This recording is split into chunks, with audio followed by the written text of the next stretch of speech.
SSLC ಪರೀಕ್ಷೆ ಫಲಿತಾಂಶ ನಿಮ್ಮ ಫೋನ್ಯಾಗ ಯಾವ ಥರ ಚೆಕ್ ಮಾಡ್ಬೇಕಂತೇಳಿ ನಿಮ್ಗೆ ಮೊಬೈಲ್ ಮೂಲಕ ಹೇಳ್ಕೊಡ್ತೀನಿ ನೋಡ್ರಿ. ಇವಾಗ ನಿಮ್ಮ ಮೊಬೈಲ್ ಒಳಗಿರುವಂಥ ಗೂಗಲ್ಗೆ ಹೋಗಿ ಅಲ್ಲೇ KARR ಅಂತ ಟೈಪ್ ಮಾಡಿರಿ. ಅದು ತಳಗೆ ಬಂದೇ ಬಿಡ್ತೈತಿ. KARR ರಿಸಲ್ಟ್ ಇನ್ 2026 ಅಂತ ಐತ, ಅದನ್ನು ಟಚ್ ಮಾಡಿರಿ.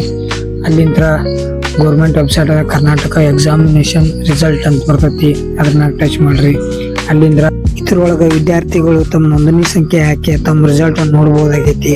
ಹಂಗ ಇನ್ನೊಂದು ಏನಪ್ಪಾ ಅಂತಂದ್ರೆ ಡಿಜಿ ಲಾಕರ್ ಗೌರ್ಮೆಂಟ್ ಒಳಗೆ ತಮ್ಮ ಅಂಕಪಟ್ಟಿ ಕೂಡ ಡೌನ್ಲೋಡ್ ಮಾಡ್ಕೋಬಹುದು ಐತಿ.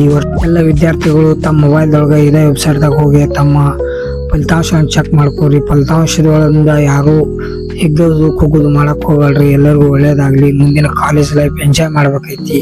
ಎಲ್ಲ ವಿದ್ಯಾರ್ಥಿಗಳಿಗೂ ಶುಭಾಶಯಗಳು. ಮುಂದಿನ ಡಿಜಿ ಲಾಕರ್ದಾಗ ಅಂಕಪಟ್ಟಿ ಹೆಂಗೆ ಡೌನ್ಲೋಡ್ ಮಾಡ್ಬೇಕು ಅನ್ನೋದು ಹೇಳ್ಕೊಡ್ತೀವಿ ನೋಡ್ರಿ.